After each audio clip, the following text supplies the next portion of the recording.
आजकल के विवाहों में जिस प्रकार की कुरीतियां मारवाड़ी समाज में आ गई है, मैं जिस समाज का हूं उसी समाज की बात करूंगा, औरों की बात करने की मुझे आवश्यकता नहीं है। अपने घर को पहले साफ करें, फिर दूसरों की घर की गंदगी देखेंगे। सबसे पहली कुरीति, ये ब्याह होने से पहले प्री वेडिंग शूट किया है। आज से 10 साल पहले तो नहीं था ये। क्या आप लोग चाहते क्या हैं कि हम लोग हिंदू राज्य को हटा करके कुछ और नाम कर दें इसका? हम उस देश के वासी हैं जिस देश में गंगा बहती है। आपको सुनने में शर्म आ रही है कि गौ माता से आपको प्रेम नहीं है या सत्य सनातन धर्म में विश्वास नहीं है? ये प्री वेडिंग शूट क्या है? आप जाकर के प्री वेडिंग शूट को एक बार देखिए। जो तस्वीरें खींची जाती है, मर्यादा पूर्ण ये राष्ट्र हमारा रहा है। संस्कार रीति रिवाजों से हम बड़े हुए हैं और इसके लिए ही हम पूरे विश्व में जाने जाते हैं।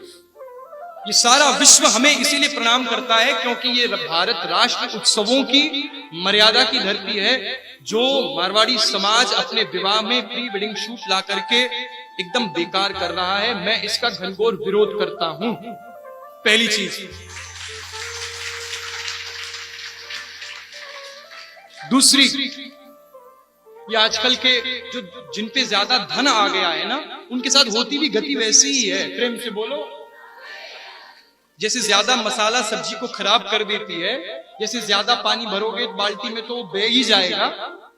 दूसरी कुरीति, भाई दूल्हा दुल्हन को चरणों से चल करके आने में क्या समस्या है? जो तार से आ रहे हैं, झूला लेके आ रहे हैं। एक वीडियो हमने 10 दिन पहले देखा, जेसीबी में दूल्हा दुल्हन आ रहे थे और जेसीबी कूड़ा, वो तो भैया कूड़ा निकालने के काम आएगा, इसी के लिए आता है। तो इवेंट वाले ने इशारा किया होगा, तो उसने तो कूड़ा ही निकाला है जीवन भर। खींचा जोर से तो कूड़ा गिर गया नीचे, वो धड़ाम से गिर गए महाराज। वो दोनों बेचारे वर वधू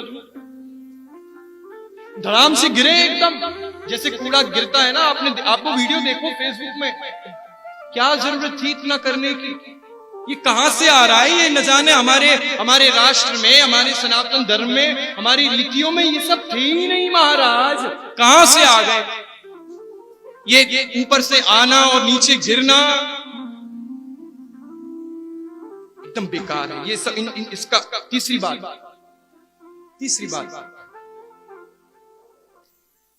सारा काम समय पे होगा आपके विवाह में। सारा काम,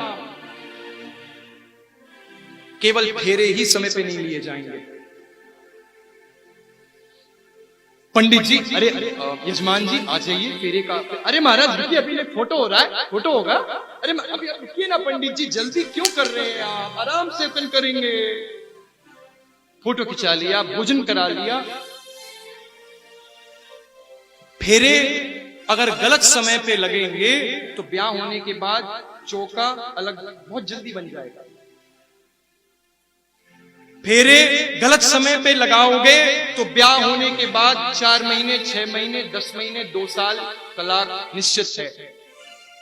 हमारे दादाजी परम पूज्य पिताजी के ताऊजी श्री मन्नालाल पाठक जी, फेरे का जो समय नियुक्त किया गया है तो फेरा उसी समय में लगेगा।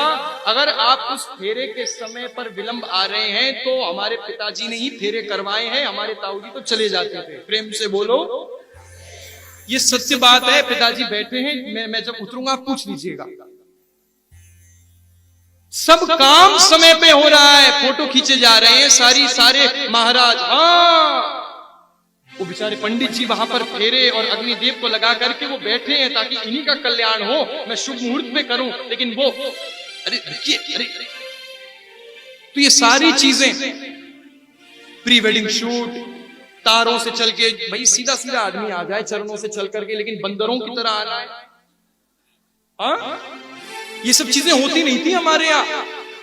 ये नया जो आ रहा है ना, और इन सब चीजों से हमारे राष्ट्र पर कालिक लगती है। ये भारत राष्ट्र इन सब चीजों से सोने की चिड़िया नहीं कहलाया है। ये भारत राष्ट्र संतों के द्वारा बनाए गए, हमारे भगवान श्री नारायण के द्वारा बनाए गए सनातन धर्म और उनकी रीतियों पर चलने वाले भक्तों के कारण कहलाया है। और आप लोग क्या कर रहे हो? नो प्री वेडिंग शूट, ऊपर से आना, यहां से आना, बिल्कुल नहीं। और फेरे समय पर ही लगे महाराज। समझ में आई कि नहीं आई बात? और मैं दुर्भाग्यवश हमारे ही समाज में ये हो रहा है। आप ही गए होगे किसी ना किसी के ब्याह में, पाके ही आए होगे प्रेम से, लेकिन कहा नहीं होगा। क्यों नहीं कहा होगा? क्योंकि संबंध न बिगड़ जाए। भले ही आग लग जाए घर में, भले ही चौके अलग हो जाएं, लेकिन हम कह नहीं सकते कि भाई समय पे फेरे करवा लो। भले ही लोग हंसे हमारे ऊपर, प्रेम से बोलो।